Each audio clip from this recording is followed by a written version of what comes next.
Welcome back, everybody. This is Eric and Chad here at Moss Pawn & Gun, and today we have another Gun Gripe episode for you. We're going to be talking about Initiative 594.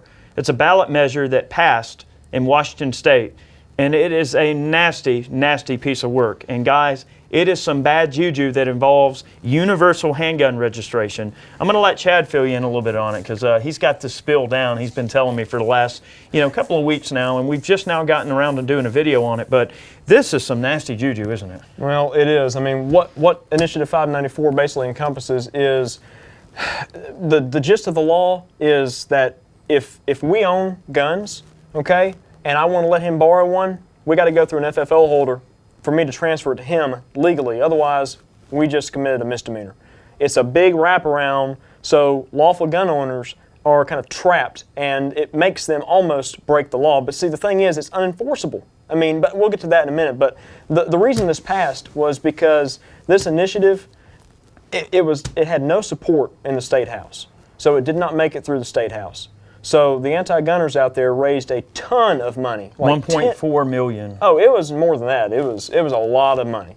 I mean, I think it was in the realm of about like $10 million, but I might be mistaken.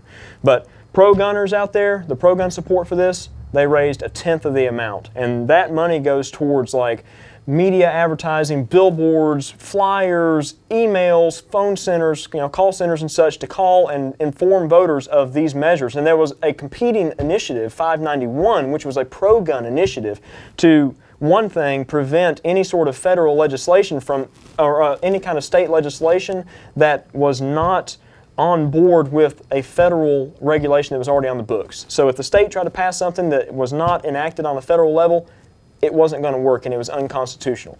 And that was just one part of it. I don't remember what the other part was, but it was a pro-gun piece. 594 is a very anti-gun piece.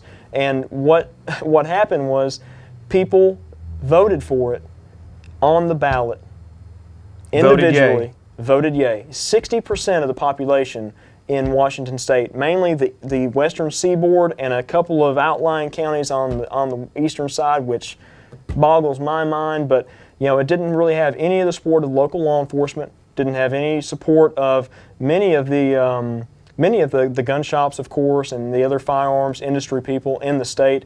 So it was people like Michael Bloomberg who were pumping in millions of dollars, Bill Gates, these fervent anti-gunners out there. And with this victory, they see a method of passing their legislation and their ideals on the people of each state on the ballot, letting the people of the state vote for it rather than the elected representatives of the state vote for it. Well, the problem is, guys, it's like a dang virus, okay? Things like this are horrible. It's very, very bad for the gun community because these things are going to happen at a level where, like he said, they're going to let the people vote, at the ballot box. And the problem is we get the government we deserve and we get the government we ask for.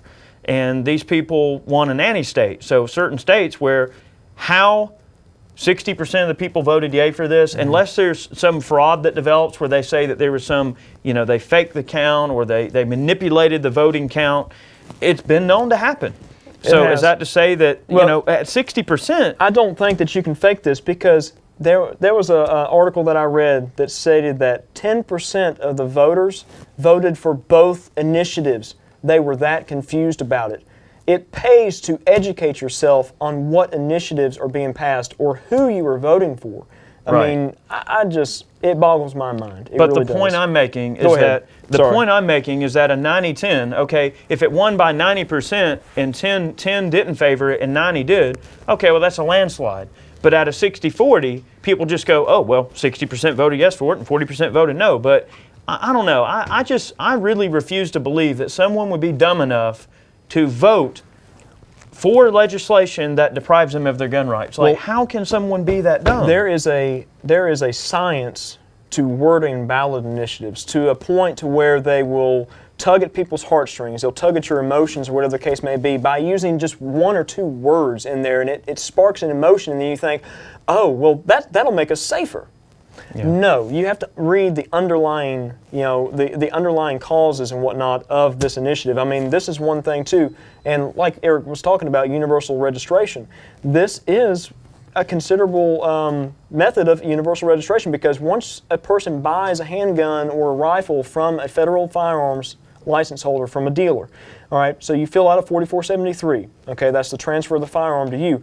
Well, at that point, it becomes my private property. Now, in most states, okay, it's my private property. I can do with it what I wish. If I wish to sell it to Eric, I can sell it to him. Do I have to go through a dealer for that? No. No. We can just do it, and we can make a bill of sale just for our records or whatever the case may be. But Or not. Or not. It doesn't matter. But see, that's where these people think. They think these private sales, that's how criminals are getting guns, all these private sales, like straw sales, which are already illegal. Gun shows. How many criminals do you know go to gun shows and buy guns?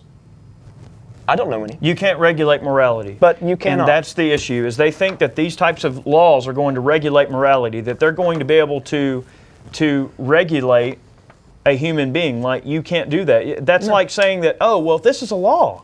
Well, you can't break the law. You're breaking the law. Well, of course people break the law. So yeah, if I want to sell the gun to him, we got to go to a dealer to do the transfer and then pay a transfer fee. Right. And then he's going to have to wait. If it's a handgun, he's got to wait not the 5-day period, which was already present in Washington, but 10 days. They've doubled the waiting period, which is considered a cool-off period. So if I'm selling to him as a private sale, he still has to wait 10 days and then incur the transfer. They are effectively proactively punishing you for something you may or may not do. And that is my biggest qualm with this type of crap. Oh, they're punishing you for being a lawful gun owner. They're punishing you for that. Right. Well, they are proactively assuming that you are going to be a criminal. No. You're a criminal, you just don't know it You're yet. already a criminal in their eyes because you own a firearm, and firearms are bad and they're evil, and they cause bad things to happen. So you're a criminal. Yeah. More or less. Well, the biggest issue with this that I see, obviously, yes, it's all kind of ways of messed up, okay? There's just no doubt about that. But with the universal handgun registration that it creates is a bad thing, because registration leads to confiscation. So let's say that this Initiative 594 catches some wind with a lot of the other anti-gun people in other states, and then they push it through as a ballot measure. Okay, well, next thing you know, 2 or 3 states adopt it. Then another 5 or 6 adopt it. And then before you know it, half the country's adopted. And then it's a bad juju, okay? And their end goal is not to help you. It is to take away your firearms. And that is the bottom line. They know that this is an end game to get your guns. You're dealing with a bunch of nanny wimps that all they think is, well, but you don't need that firearm. There's a perfectly good police officer 10 miles down the road. He'll be there. Police Sure. do not react to a situation in hand. They come and they clean up the mess. Right. You but are responsible. But they're down the road, just call them. You are responsible for your own self-defense. You are responsible for yourself and defending yourself and your own. Yeah, but they don't look at it that way. They want to boom the responsibility off on someone else. These people have a very poor understanding what personal responsibility really is, in my opinion. Well, they've got very deep pockets, and that's one thing that won this ballot measure in Washington. And corrupt money, blood money. Well, not only that, but guys, if you're watching this video, I would hope to presume that you have a bit of smarts about the political process, about who your elected representatives are, and what ballot measures like this actually mean. Yeah. Jonathan Gruber, one of the architects of Obamacare, maybe the sole architect of Obamacare, he said that the reason that got passed was because the voting public are idiots. And that's part of the reason this got passed. 10% of people voted for both of them because they didn't understand it. They didn't do the research. People, you have to do the research and know what you're voting for, know who you're voting for. And you got to educate the people around you. If there's somebody that you know that's not gun savvy, that you think they may not be necessarily pro-gun or anti-gun, but maybe can be swayed either way easily, or maybe they understand the value of gun rights, but they're not sure. Educate those people and bring them over to our side, because we need all the help we can get in this fight. Because I'm telling you, these guys that are against us, they got deep pockets. They got armies of armed goons and gated communities. And trust me, they're not worried about their safety. I can promise you Bloomberg's cronies have MP5s and full auto Glocks and ride around in up-armored stuff. And believe me, he's protected. He don't care what kind of crap he's got to pass down to his little peons. But you better believe I guarantee he's got a machine gun in his house. Oh, I'm sure he does. I'm sure he does.